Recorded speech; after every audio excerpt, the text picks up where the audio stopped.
By now, most of you have probably at least heard of the Datamined Skyborne Elves, coming to World of Warcraft's internally named Project Camelot, also known as Classic Plus by the community. These same elves have a lot of assets and teases within Midnight. So what exactly do we know, and what is likely to be the case with them? The first bits of Skyborne Elf teases actually came to us during Dragonflight, with the addition of the Whispering Temple blades added to a limited time vendor underneath Valdrakken. These blades would then get 3 recolors of the trading post: the Fireburn, Seaborn, and Skyborne arsenals. All of these blades are done in the High Elven Quel'Tharal style from Wrath of the Lich King, but made, of course, HD. The Skyborne option, interestingly enough, fits the iconic High Elven cyan, azure, and silver color schemes. Then, on July 10th, 2025, the French World of Warcraft channel posted a promo video teasing High Elves and Amani and Stormwind and Orgrimmar, respectively. Bigger clues, though, would start to funnel in during patch 12.0.5's code, where they started to add in several housing items with a promotional shop code. These items all share a cyan and white color scheme with a kind of rustic but more high elven pattern to them, along with what is called a windwell. These items all got tagged as elven in culture. On top of that, we got a bow that was unique in its file name. We've not actually had any weapons, at least that I could find, where high elf was specifically used in the weapon's file name. Suspiciously, these items, but the bow, that ended up being a cosmetic reward from the decoration duel, would then be re-encrypted after they first surfaced online. But in an attempt to figure out if there was anything more to these elves and a potential high elf connection, players then noticed that a previous patch, 12.0.1, was updating high elves related to Quel'Danil Lodge in the Hinterlands, even going so far as to add in models and data for elves that were only really mentioned in the older comics for World of Warcraft and the Warcraft franchise. The Highvale elves in the Hinterlands are notably famous for foregoing a more arcane society in favor of living more in harmony with nature, and allying themselves closely with the Wildhammer dwarves, dwarves that are notoriously known for their relationship with the sky. Currently in the game, they all reside within Night Elven buildings and lodges, which also would explain why the Windwell has a bit more rustic kind of look to it, as opposed to the more high society vibe we see in like Silvermoon. Another benefit of keeping this canon in their favor is that the Night Elven homes in the Alliance neighborhoods now can be repurposed to be used for these potential Skyborne elves, keeping that more ornate and traditional Thalassian building style as a Blood Elven and Horde architecture exclusivity to kind of separate them even farther in game. Then, this summer, we got even more information. The file started to showcase that the Skyborne elves were tied to a name, Shen'dorei. Shin in Darnassian is set to mean hidden, which would mean these are basically the hidden children or hidden elves.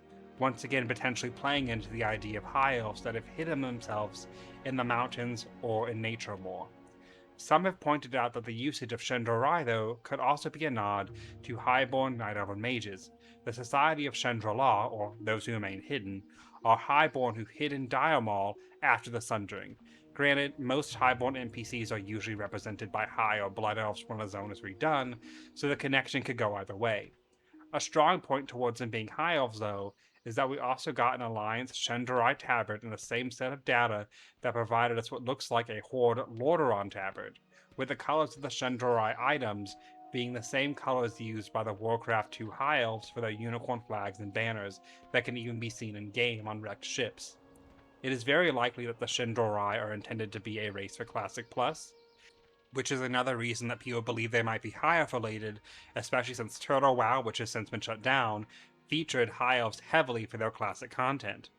The data, however, also shows that the Shen'dorei are more Alliance-based, at least as of now, so it could be weird if we had two Night Elven races on the Alliance when Classic launches. With that in mind, though, we may actually be getting them in retail too.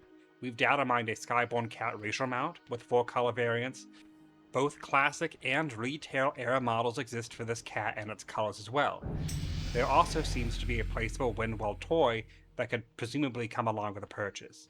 While cats may not seem like high elf mounts at first, the North and Eastern Kingdoms and Quel'Thalas are covered in these lynxes, be they big or small. Additionally, we know that some of the High Elves who ventured off with the Arathi humans to become the eventual Arathi Elf hybrid line use lynxes as a cultural mount for themselves still. World of Warcraft as well will often tease other projects in their various content, be it Season of Discovery, or just retail itself, or even Hearthstone.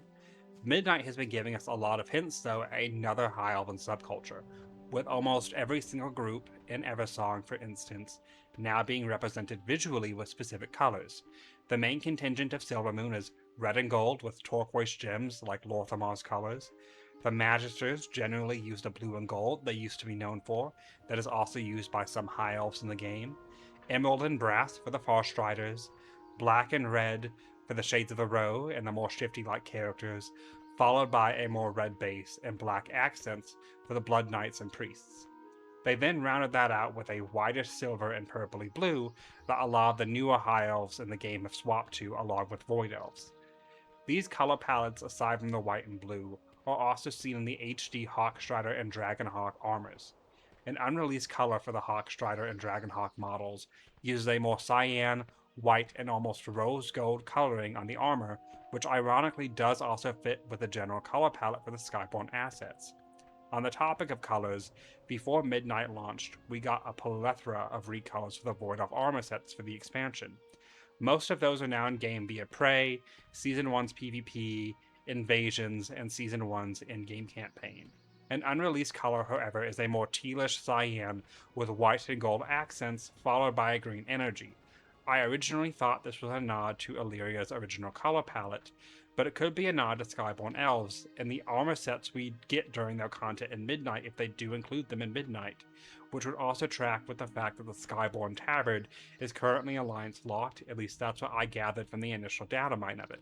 Going even further, Midnight has heavily played into the older lore from Cataclysm, Legion, and the Sylvanas book about High Elves and their innate connection to nature.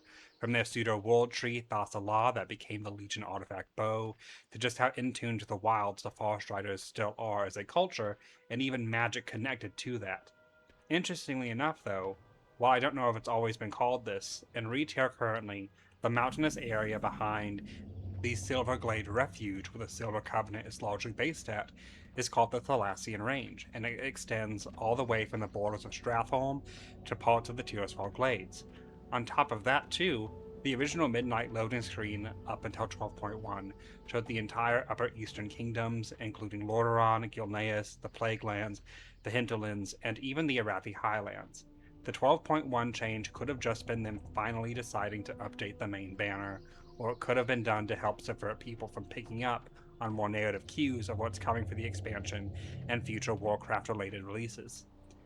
There is also a strange achievement to die in Lorderon, or something similar to that was reportedly active for several people. I think it's since been deactivated, at least it didn't work for me, where if you dropped to the ground and died on the coast of Tirisfal Glades, near the ruined Warcraft 2 High Elf ship, you'd be granted a unique Delve gravestone, which this could just be something tied to a potential labyrinth, as we know the feature is coming in 12.1.5, but it also could be a subtle nod at a tie-in story of Skyborne Elves, likely hitting in 12.1.7's new story, if anything, based on the roadmap. Which, since the data for Classic and Retail has now been merged, it would be odd for them, in my opinion, to not at least do some kind of story nod to these elves that are going to appear in Classic Plus.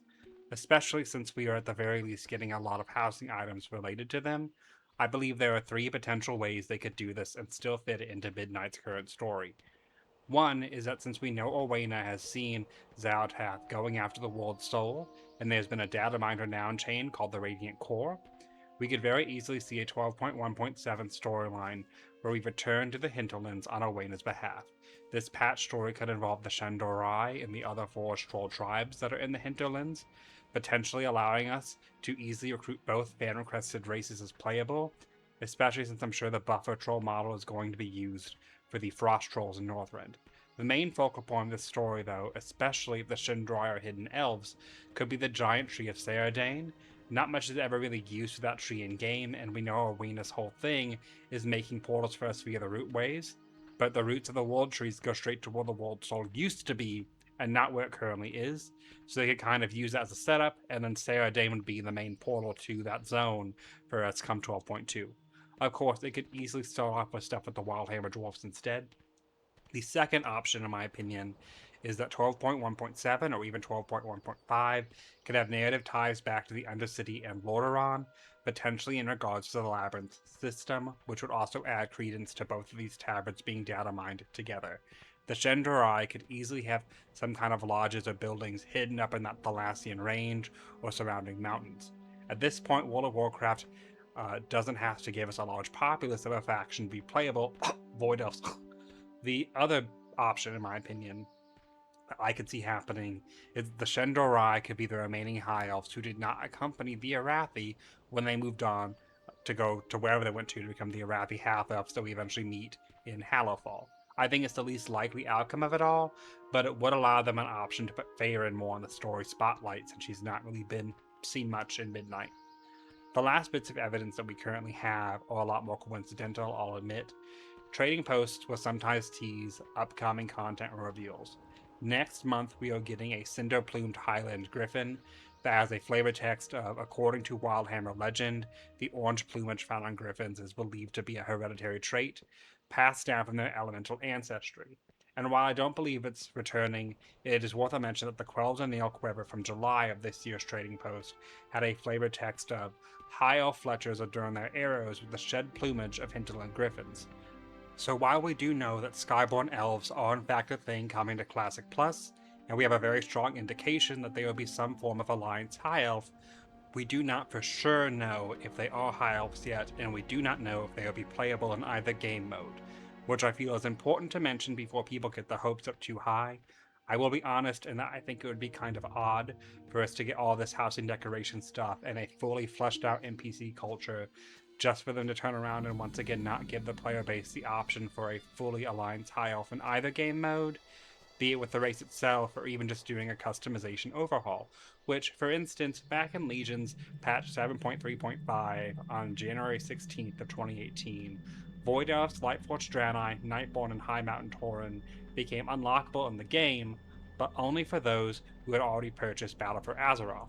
That then launched August 14th of that year, being an almost 7-month pre-order bonus. Similarly, allied races and Pandaren Death Knights became playable January 14th of 2020 as a bonus unlock for players who purchased Shadowlands, granting them an in-game unlock 10 months and 13 days before the expansion would drop. With my point here being that it is very likely we could see some kind of customization or race unlock in retail with the purchase of a Classic Plus game, which would also increase Blizzard's sales from a marketing perspective, as retail players' next purchase they'll need to continue to play retail after the last Titan, and they technically don't need to purchase anything at all for Classic Plus. But with September 12th only a few weeks away from now, we should hopefully know sooner than later what's actually going on with this whole thing. But what do you guys think?